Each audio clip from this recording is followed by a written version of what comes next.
Alright, ladies and gentlemen, welcome back to another episode of Survival Stories 3. We are pushing out the episodes again, and it feels great. You guys are loving it anyway. Now check this out. This is driving me crazy. Work some more on this sheepman thing. Now you saw him being dispensed. Just perfect timing. Everything's working fine. Oh, he's actually damaged. But then, same button, same click from the autonomous activator, and it doesn't work to bring him back. What's the matter with you, Joe? Stupid idiot! Go back in the machine! I can't for the life of me figure this out. I have no idea. I've tried using multiple autonomous activators. There must be something that's different with the lasso picking it up timing-wise. Because, like, no problem in that, bringing him out. For those of you who have no idea what I'm talking about, we were working a little bit about on this in the last episode.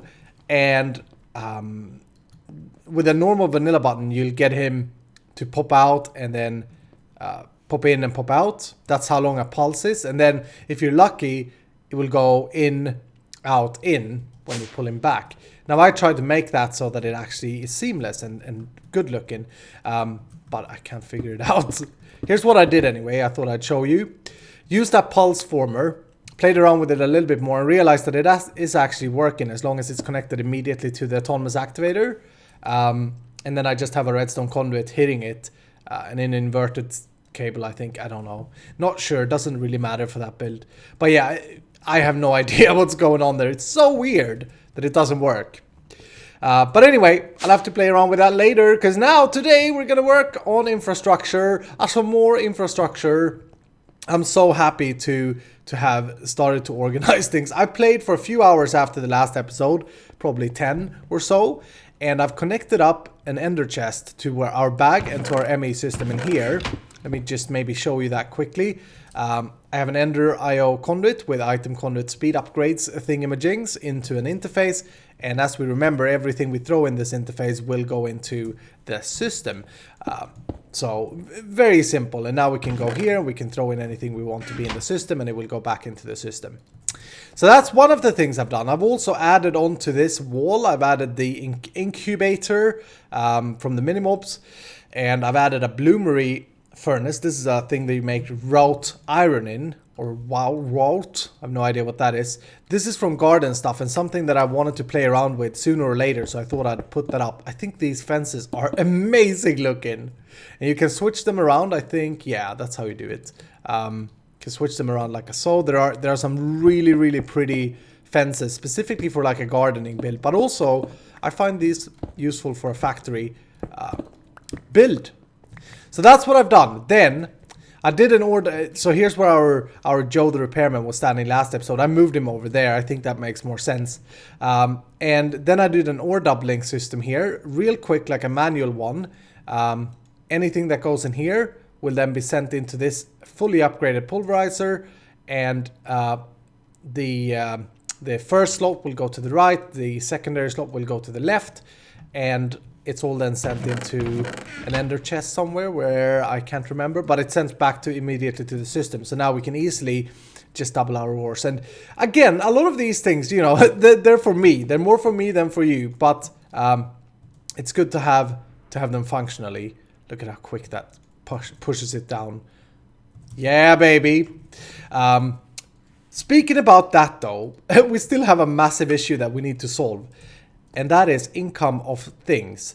We have 0 income of things. And, ooh, I shouldn't go there. I'll show you in a second, okay? You forget what you saw, okay? We don't have any income of stuff at the moment. Like, we have to go mining. And I want to try, and for the longest time possible, I want to try and not do a quarry this season, just because it's more fun to do things differently. And I think if we're clever enough, we can produce iron, gold, and diamonds without having to quarry them out, okay? Now, gold, we could go vanilla and make a gold farm in the nether. We could, for iron, go vanilla and make an iron farm with villagers and such. Or we can try and go a little bit modded about this. If we come down to the mob spawner here, we get quite a few of things. We get all of these things. In addition to that, we get a lot of armor pieces, and I think there's even backlog here. Yeah, check that out. And I'm actually filtering out iron, which is kind of stupid because I think with iron we can also break iron down to iron pieces. Yeah, I'm not sure if we are filtering. I'm not sure if chainmail is actually something we can break down, but you can see we get gold, we get diamond, and with these things we can break some of it down in the alloy furnace. I think I've shown you that, but let's just take a look here. Ooh, a beautiful sunset. So how's everybody doing? Did I ask? I don't think so. Hope you're doing good. Let me know in the comments how you're doing, okay? Today is the how you doing day in the comments. I hope everything is okay with you anyway. I'm doing good myself. Weekend, hello, hi. Yeah, anyway. So as long as these are fully repaired, we can put them into this alloy furnace and they will break down, and this should yield 7 gold ingots, I think. And I don't think we can do the same with diamonds though. Hold on, let's check. Okay, so that's 7. These won't work. They need to be fully repaired. And diamond, no. And I don't think even if we would have a fully repaired diamond, we can try with this pickaxe. It's not going to work. No, it's only like gold and iron. However, there's another thing in this pack called an uncrafting table, and this is basically the reason I wanted to go to the Twilight with stress. I wanted to get this maze map foci. Now check this out. We craft that. The maze map focus you find, by the way, randomly in Twilight Forest.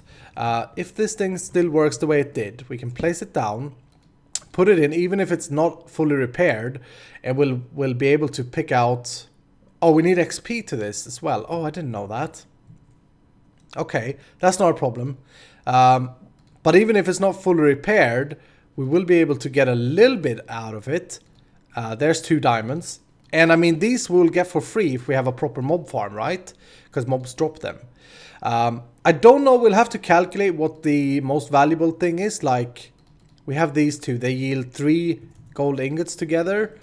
If we do that, they yield 4. Okay. So it may actually be worth it to repair it. Hold on, let's further check that. That's 4. This is 1, so that's 5 together. Let's put them together then.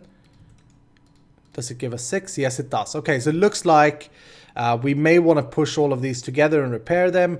Maybe not with diamonds though. But that may be a little bit tough to control what we want to put together or not.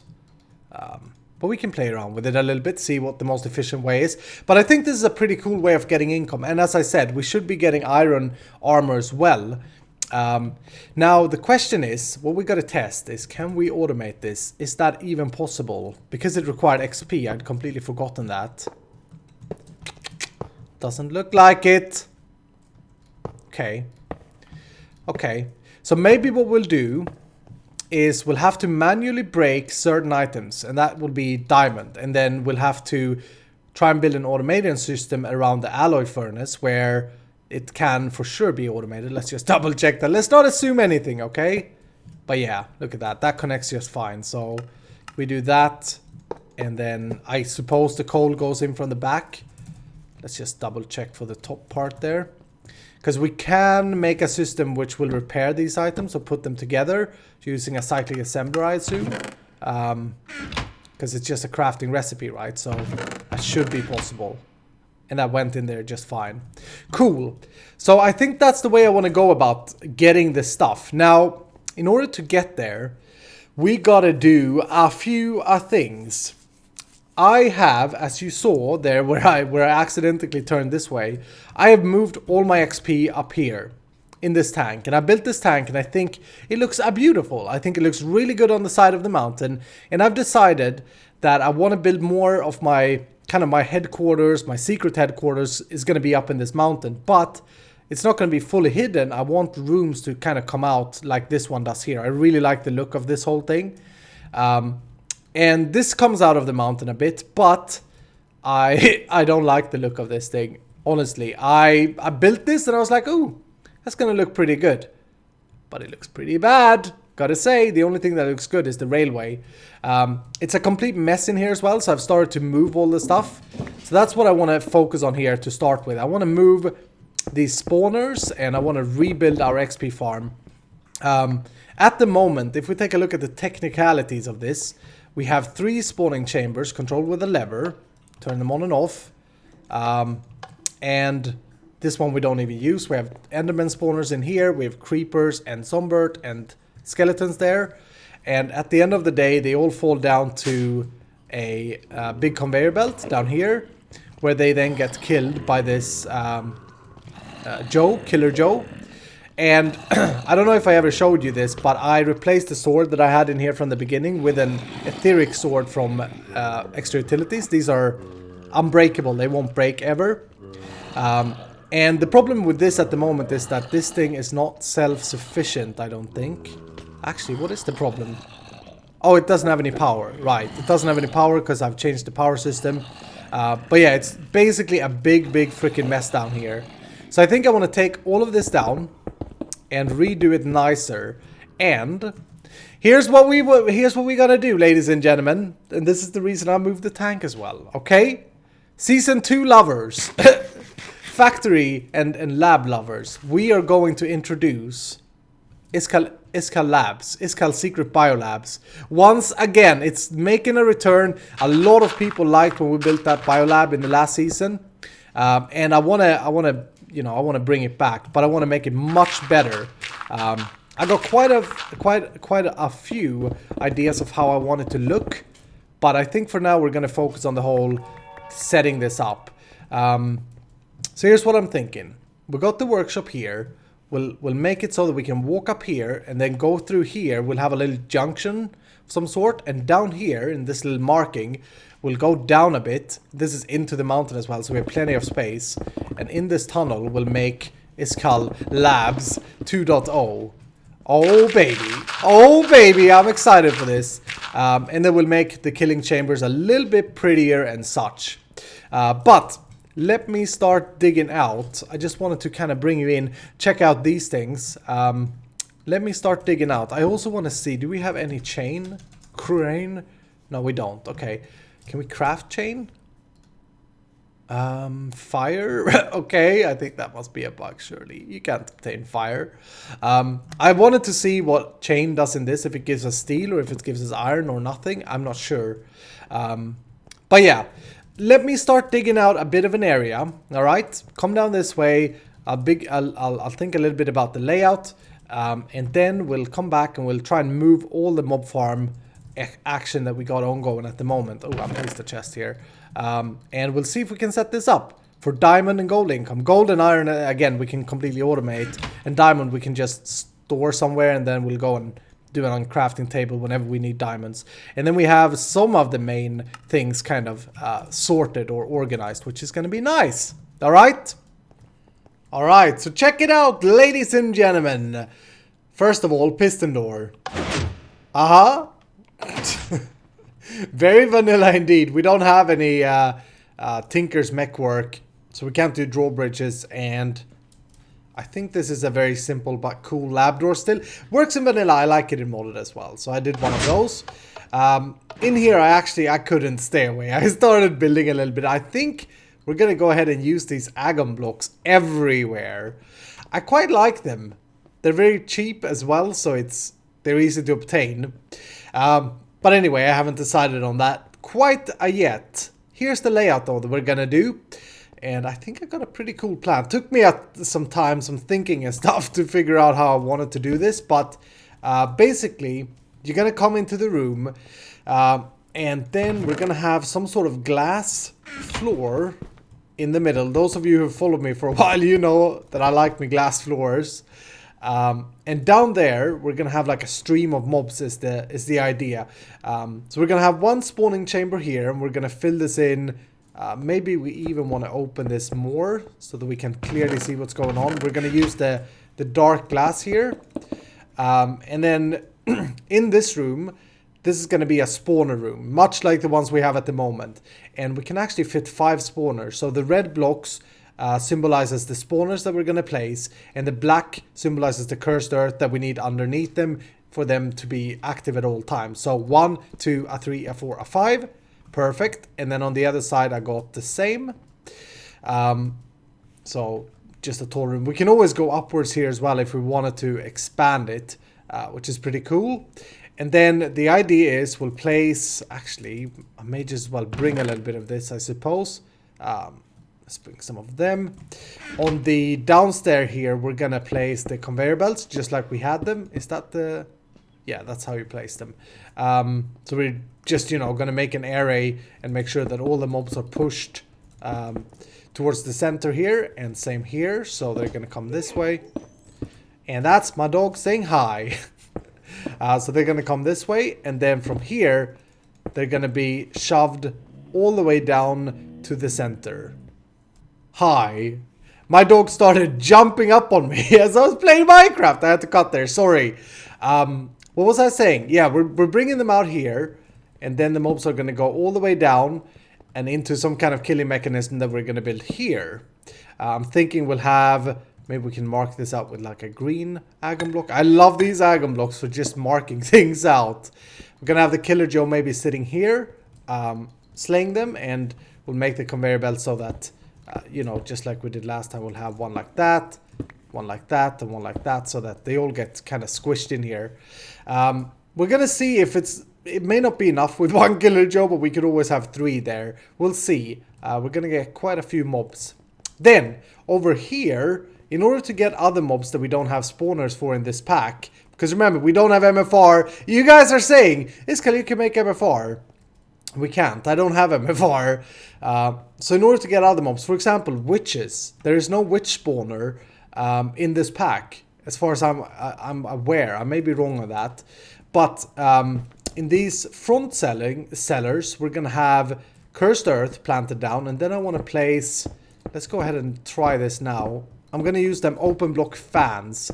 You guys may have seen them before. I used them quite a bit last season. They're pretty handy. They will push entities. And the cool thing with them, if this still works, is that you can place them behind a wall. So maybe let's just clear this for now. Imagine that we have our wall here for the room. And then can we do something like this, I wonder? I don't think that's going to power it. Let's try it. Yeah, let's try and see. No, they don't get powered by that. Okay, I have to wire that differently. For now then, maybe we wire them separately. High lever, sitting in midair. Weirdo! Yeah, we power them like that. I just want to try something here. They will push you. I'm not holding anything now. They will push you through the blocks, right? And they'll do the same with mobs. And hopefully... Really? Fans? Idiot fans. Okay. We're gonna have to then cut some spawning space here because I really want to hide them. I don't think they are suitable like a desk fan in a mob facility. Some kind of biolab? No. Let's do this then. Let's cut away this so that they push the mobs down accordingly. We still have a fair amount of spawning space here. We're gonna place cursed earth here, and then they get pushed down. And then in here, that way we get the mobs that we don't have spawners for. Now the reason I looked into a few things as well. The reason we have the gold armor and the diamond armor and stuff dropped from the mobs we have now is because the spawners we picked up has been from Roguelike Dungeon, where the mobs have special armor. I may want to go there again and just see if we can find more spawners, because that's going to increase our income. We're not going to do that today though, but like we have space for 10 spawners. Another very cool spawner, by the way, that I realized that I picked up is the clay golem. Yep, there's a clay golem. I think this is from artifacts, and this will spawn. Maybe let's see if you can spawn down there. This will spawn a iron golem looking guy or 3, and they're hostile. And I'm just kind of reminding myself, because I know we did this on camera. Ooh, that's bad. I got slowness here. I know we did this on camera, so I'm just reminding myself. But these guys will drop clay, which honestly, like that's a pretty good drop. So I'm going to incorporate them as well. And oh baby, how many ectoplasm we got there. Jeez. All right. Anyway, there are quite a few things here to do technical wise. But I'm gonna move the spawners and place the cursed earth probably off camera because we've done that before. But we're gonna have to place lights as well. Whenever you make a mob farm, make sure that you make the lights before you place the cursed earth. All right. So I made these white lamps from blue power. I'm not sure if they work. Can we place? Yeah, I think we can sneak one in here. Most of the times I use redstone lamps, vanilla redstone lamps, because for some reason a lot of these blocks have like light leak, so they can't block spaces. I don't know if that makes sense right now, but oh, there's a ghost block in the sky here somewhere. But anyway, we're gonna try with these. They look kind of cool, and we're gonna try and make this whole room lit up. Although with the windows here, it's gonna be a little bit challenging to do. But we'll see how it goes. I'm then thinking that we'll have a central lever for everything. I want to be able to shut off all the cells and everything over here. All right. We'll come back to this area in a minute. I have an idea there. Let me place down the lights and wire this up. I'm going to use insulated redstone conduits and the white lamps to wire everything up, make it look nice and tidy. Just make sure that works actually. Oh, they don't connect by default. Okay. That's annoying with the EnderIO that it doesn't connect to a lot of things by default, but that works beautifully. Okay, so that's probably what I'm going to use, these white lamps. I think they look pretty cool. All right, very cool. I got one of these cells installed and I tried it out. The lights does not reach all of the spawners, unfortunately. Also the clay golems, where did I put them? The clay golems doesn't seem to be very affected by light. I'm not really sure what's going on, but yeah, they don't seem to be fully affected. I placed them at the very top here, and I see I forgot a lamp there actually. But they still seem to spawn at full pace. Saying that, let's just let's just double check so it's not that light there, but I don't think so. They seem to be spawning, whereas the creepers here that has less light, they do spawn. They don't spawn, I should say. But it seems to be me forgetting that lamp. Okay, all right, we can fix that. Do I have one more of this? Yes. I'm getting very, very low on resources now, though. Like, I've used some of the iron blocks that we've been decorating with. I think this is actually the issue here. Jeez, idiot me. But yeah, I've been using some of the iron blocks that we've been decorating with because I'm completely out of iron. So we're going to have to start this. But yeah, this is how I wired it. No, you could see that. The guy spawned there anyway. This is how I wired it. I'm going to go ahead and cover these up with conduit facades. I also... And I'm going to install the rest of the spawners here in a minute. Actually, I'm going to take you away from now because the lightning doesn't seem to affect it at all. Anyway, I didn't wire this room up because I ran out of lights. But I wired these up, so now once the lights are on, the fans are off, and then if we flick this, the mobs will start spawning. The cursed earth will spread as fast as soon as I have the lights turned off. Mouth in English, please wake up. But there you go, they get pushed down. And I got the same setting here. So we can flick that on and off. Very cool. Cover that up. But anyway, I wanted to work a little bit on ooh, jeez. I wanted to work a little bit on this right now. But I got into a little bit of a trouble here. Spawning too many clay golems. There we go. Clay golems and zombies and everything else sorted. Boom. Alright. Yeah, I wanted to get into this killing mechanism and what we're going to do in the front here, because this really excites me. So we're going to do that now. We used a vacuum hopper to pick up the items and the XP in the last farm, but I think this guy is able to pick up XP himself, so we don't need that. And instead of a vacuum hopper, I'm going to use the... oh wow, jeez. I'm going to use the Steve's Factory Manager, which can pick up things through blocks with a rapid item valve. Remember we did this, or I did this for the charcoal thing that we took down only last episode. So we're gonna do that, and then we're gonna route the items into a chest, I think. Yeah, into a chest. Where will we place that? Maybe here is a good position. Alright, so we'll just connect that up. Actually, I'm going to connect this up like so I can access that. Boop, boop, boop, boop, boop. Steve's Factory Manager is an amazing mod that I use way too little nowadays. I've used it so much in the past. Okay, so let me see if I can remember how to write the script for this here. And I think this is pretty much it. Trigger that every 5 seconds it checks it. We could have it even slower. Maybe we want to put it actually to slower later. It will create it's linked to an input, so every 5 seconds it's going to check the rapid item valve on the up and for any item, blacklist basically any item, and then it's going to output those items into the diamond chest, any target side up, and blacklist items that goes through, so any item basically. So if I drop an item there, yeah, every 5 seconds we should see these items disappear. Now they're always going to get pushed into that green block, but the rapid item valve has something like a 7x7 pickup radius, so we should be sitting pretty fine there, pretty good. Right, cool. I got my VAT here. I'm going to link that up to this. We have to supply this with rotten flesh, which isn't a problem. We can get that from the mobs. We also have to supply it with sugar, or I think we can do like mob heads. Let's see, it's this the stuff that we want. Nutrient distillation, mushrooms, netherwort, fermented spider eye, sugar. Okay, so we may want to do a netherwort farm here, or a sugar farm.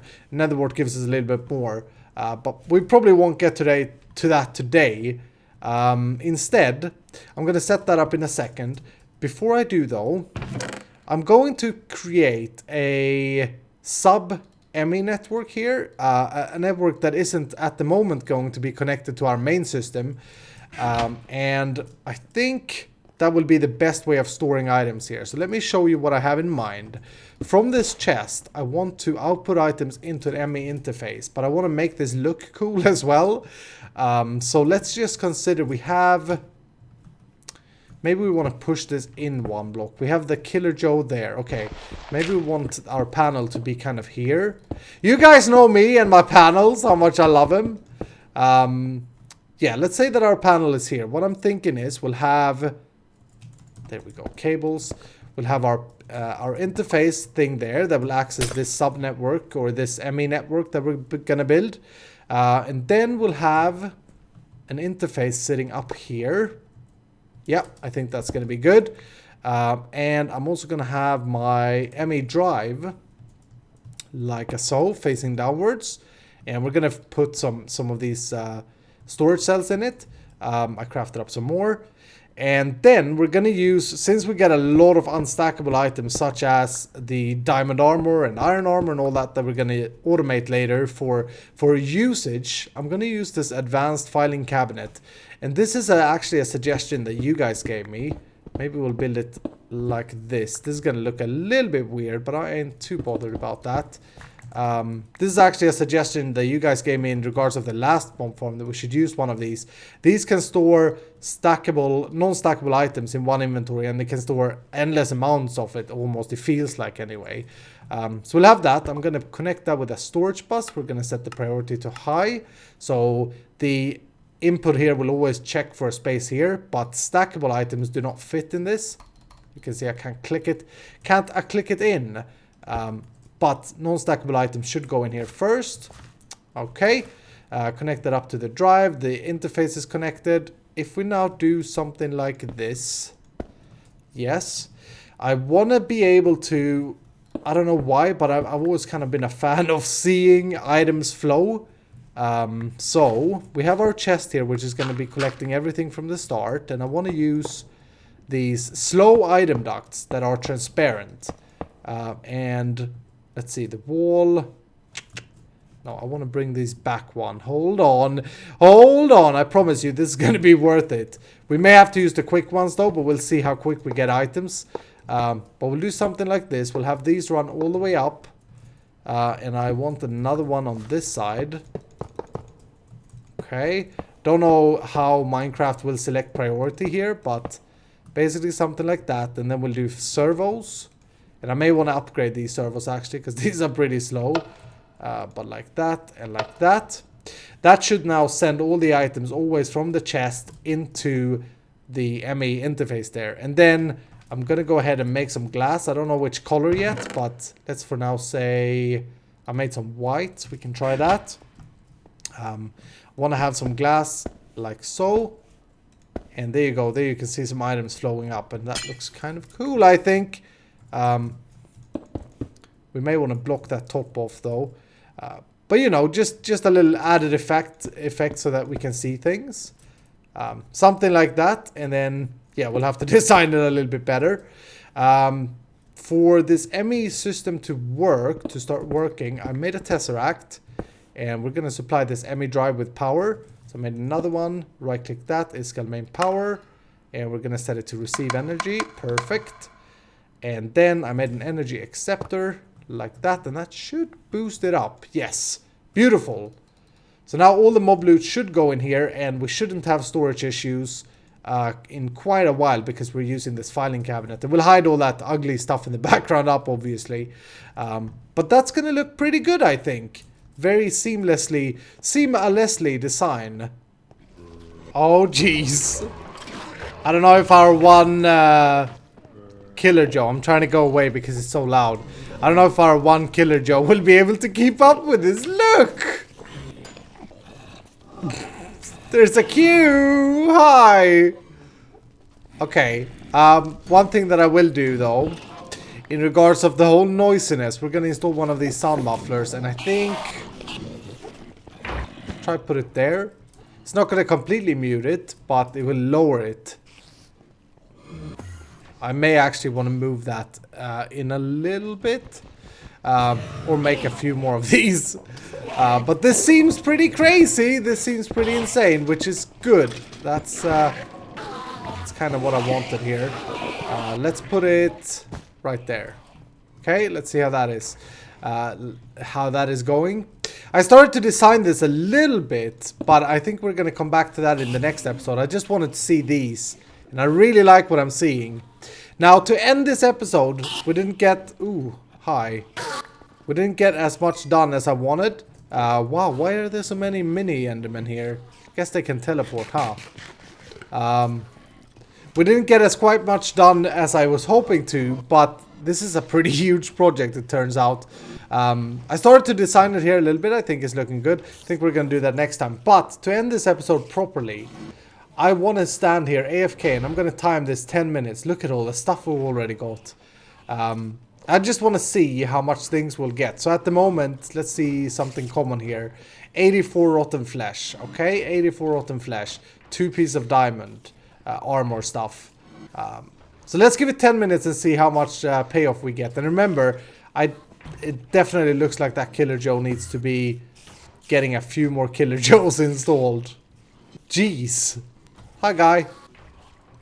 Alright, I let this run, and after approximately 3 minutes, I had to shut these chambers off because it got out of hands. We definitely have to have 2 more Killer Joes. So in between episodes, I'm going to go ahead and make some new swords. These basically with looting 3 and sharpness 5. We'll see how we keep up with the nutrient as well. I'm currently using nether wart here. We have to create a farm. I kind of did this manually just now. But we have to create a mechanism to make sure that this keeps up. The rotten flesh is not a problem. We just grab from our system. But yeah, that was pretty crazy. The amounts of spawns we were getting. But places doesn't seem to be a good thing. Did I say that? Oh jeez, I'm getting tired. It's getting very late. Blazes doesn't seem to be a good thing, so I did remove them. So we have an empty space there now. Blazes seem to be getting stuck and then shooting at creepers, and we have a hole here somewhere where they blew it up. But anyway, we got a lot of design work and stuff to do next time, so I'm very excited. I just want to try one thing that we started off the episode with. Can we do chain in this thing? Oh, we can, and by doing so, we can get the fire. That's pretty silly. Will that fire go out, I wonder? Or is that like creative fire? Oh no, it will go out. Okay. Well, at least we can craft new chain gear, I guess. I mean, whatever we would use that for. But yeah, 177 rotten flesh in 3 minutes. 108 bones. Redstone we got. Some gold stuff. This is mainly from the creepers because they are armored. 2 diamond stuff we got. So basically in 3 minutes we managed to get a whole 3 diamonds, which is pretty good. Pretty good indeed. But yeah, definitely, as you can see, the Killer Joe needs upgrading, and I don't know why he's running out of nutrient now. He shouldn't, because we have nutrient here. But anyway, we have a lot left to do for this to be fully up and running, and for all to be good. So I think we're gonna call it there for today. We're out of time. We'll come back next time and we'll see if we can put a better design on this. If you got any ideas and suggestions, you know where to put them. All right. Thank you so much for watching. If you've enjoyed this episode, hello witch. If you've enjoyed this episode, make sure you hit the like button down below, and I will see you in the next episode.